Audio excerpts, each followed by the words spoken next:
सौनक आदि 88,000 ऋषि नैमिषारण्य क्षेत्र में विराजमान हैं।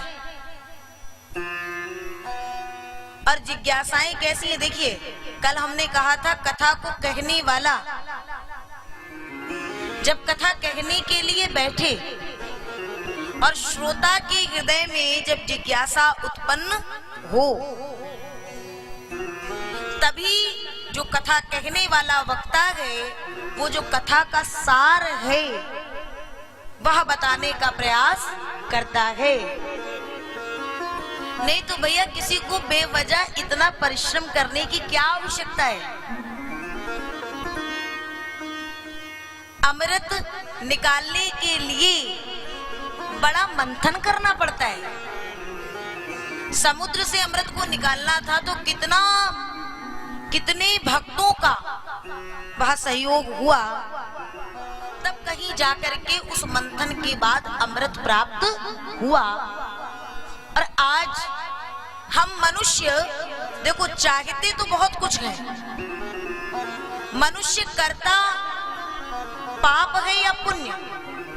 अगर हम परसेंटेज देखें तो हमारे पापों का परसेंटेज अधिक होगा, लेकिन पाप करने के बाद हम उस पाप के फल को भोगना नहीं चाहते और पुण्य उतना करते नहीं हैं जितना हम पुण्य का फल भोगना चाहते हैं। तो भैया देखो, ईश्वर तो कृपा करने को तैयार है। ईश्वर पग पग पे हर पल हर क्षण हमारे आपके साथ है, लेकिन वो कृपा करे तो कैसे करे। अच्छा एक बात बताइए, महाभारत के युद्ध में अर्जुन अगर पहले ही डर करके भय खा करके और बैठ जाता, गांडीव धारण न करता, युद्ध की भूमि पर मध्य में जाकर के अपना पांचजन्य वो शंख ध्वनि न करता और हताश निराश होकर के पहली सीढ़ी पे ही वो बैठ जाता, तो क्या महाभारत के युद्ध में अर्जुन की विजय होती? नहीं ना। भगवान श्री कृष्ण ने, बहुत ध्यान से सुनिएगा, भगवान श्री कृष्ण ने अर्जुन का साथ तो दिया, लेकिन कब दिया? जब अर्जुन ने गांडीव धारण किया और पांचजन्य शंख की ध्वनि की, और फिर भगवान उसके रथ पर आरूढ़ होकर के और रथ की बागडोर को संभाल लिए और अर्जुन को विराजमान करके और रथ को युद्ध के मध्य में जाकर के प्रस्तुत कर देते हैं। उसी प्रकार से हमें भी अपने परिश्रम का पांचजन्य अपने जीवन में बजाना होगा। अपने जीवन में धर्म युद्ध करने के लिए हर पल हर क्षण अपने परिश्रम का पांचजन्य बजाना होगा, और तब अपने जीवन रूपी रथ में कृष्ण को बैठाना होगा, और तब कृष्ण जाकर के हमारे उस धर्म युद्ध में हमारी विजय कराएंगे। नहीं तो अर्जुन आज अर्जुन ना हो पाता अगर कृष्ण की कृपा ना होती। लेकिन कृपा भगवान ऐसे ही नहीं कर देंगे। कृपा पाने के लिए हमें आपको बहुत कुछ करना होगा। और अब सुनिए जरा, भजन हम जो करते हैं ना, दिन के 24 घंटे में अगर हम और आप डिसाइड करें कि हम भजन कितना करते हैं, क्यों भाई? अगर 1 घंटे कोई भजन कर ले तो वो अपने आप में बहुत बड़ा सिद्ध हो जाता है। हम तो 1 घंटे भजन करते, हमसे बड़ा भजनानंदी कौन है? और जहां ये बात आ गई महाराज, वहां तो भगवान की कृपा अपने आप दूर हो जाएगी। और भजन करने की पद्धति क्या है, एक श्लोक के माध्यम से आपको बताएं। एक संत ने कहा कि भजन कैसे करना चाहिए। शतम विहाय भोक्तव्यम, शतम विहाय भोक्तव्यम सहस्त्रम स्नानम आचरेत। 100 काम छोड़ करके भोजन करना चाहिए। शतम विहाय भोक्तव्यम, 100 काम छोड़ के भोजन करो और 1000 काम छोड़ के स्नान इत्यादि ये कार्य करो। और फिर लक्षम विहाय दातव्यम, लाख काम छोड़ करके दान करना चाहिए। अगर इस एक श्लोक को हमने समझ लिया तो फिर ज्यादा और कहीं कुछ समझने की आवश्यकता नहीं है। लाख लक्षम विहाय दातव्यम।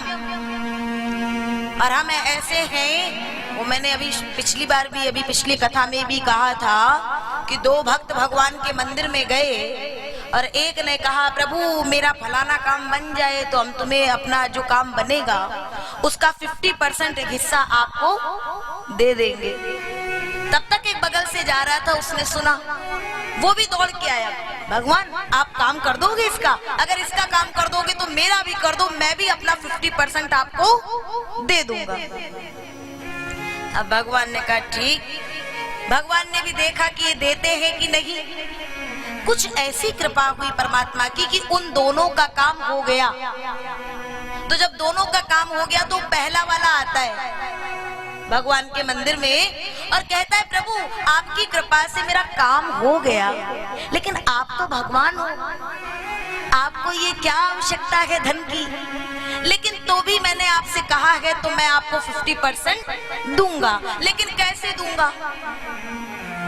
पैसे को अपने हाथ में रखा और भगवान की ओर बोला कि मैं आपकी ओर फेंकता हूं, जितना आपकी ओर चला जाए उतना आपका और जितना मेरी ओर रहे वो मेरा।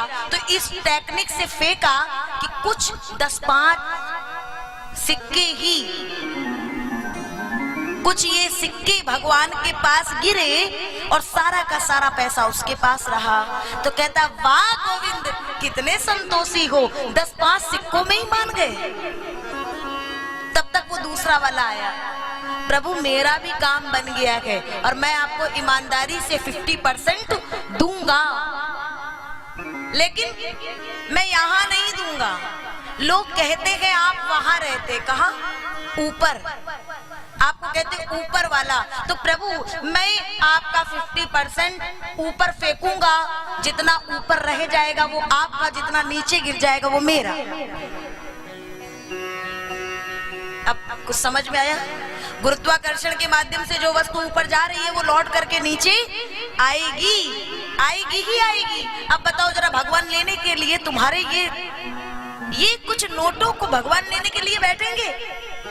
ये ऊपर भगवान पकड़ने के लिए बैठे हैं क्या? मतलब मुझे लगता है कि अगर बांके बिहारी के मंदिर का जो पर्दा चलता है, लाखों की भीड़ जाती है उस बिहारी का दर्शन करने के लिए, अगर मेरा वो बांके बिहारी उस पर्दे को हटा करके और सामने आ जाए, सरल रूप में भक्तों को दर्शन देने आ जाए, तो हम जो भक्त हैं ना वो ऐसे हैं कि उस भगवान बांके बिहारी को भी फिर बांके बिहारी मानने वाले नहीं है। किसी सूफी संत ने बहुत सुंदर बात कही है कि वो अगर पर्दा उठाकर सामने आ भी जाएगा तो भी क्या इन देखने वालों से देखा जाएगा? अगर उसने अपने पर्दे को जरा सा उठाया और हमारे सामने आया तो हम नहीं देख पाएंगे उसके मूल स्वरूप को, क्योंकि हमारे ये जो नेत्र है ना, ये तो वासना के नेत्र हैं। इन नेत्रों से हमने संसार देखा है, इन नेत्रों से हमने जगत के प्रपंच देखे हैं, इन नजरों में हमने इस संसार की माया को बसा रखा है। और जो गोविंद को देखने वाले नजरें चाहिए, नेत्र चाहिए, वहां माया वासना की आवश्यकता नहीं है, वहां तो उपासना की आवश्यकता है। जब उपासना अपनी पराकाष्ठा पर चली जाएगी तब जाकर के हमें गोविंद के मूल रूप का दर्शन होगा। शतम विहाय भोक्तव्यम सहस्त्रम स्नानम आचरेत्, लक्षम विहाय दातव्यम, कोटिम तक्ता हरिं भजेत्।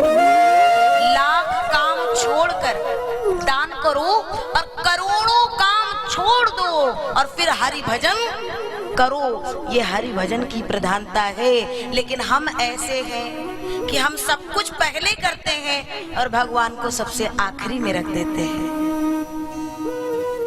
कभी देखना, किसी को यदि ऑफिस जाने में थोड़ी सी देर हो गई या दुकान जाने में थोड़ी सी देर हो गई तो हम सबसे पहले क्या काम छोड़ते हैं? स्नान करना नहीं छोड़ेंगे, पेट भरना नहीं छोड़ेंगे, सबसे पहले कहते भगवान तुम्हारी पूजा शाम को कर लेंगे। मतलब जो हमारे जीवन का एक साधारण सा भरण पोषण करने वाला हमारा ये काम है, चाहे वो हमारा बिजनेस हो, चाहे वो हमारा ऑफिस हो, वहां से हम इतना डरते हैं कि 1 घंटे लेट हो जाएंगे तो पेनाल्टी पड़ जाएगी। ये डर, ये भय हमें कभी भगवान का रहता नहीं है, क्योंकि हमने अभी भगवान से प्रेम किया ही नहीं है, वो स्नेह किया ही नहीं है। और जिस दिन वो पूर्ण स्नेह जितना हम इस संसार के जनों से करते हैं, यहाँ के संबंधों से करते हैं, वो स्नेह उस परमात्मा से होगा तो सच में करोड़ों काम छोड़ के सबसे पहले हम गोविंद को भजेंगे।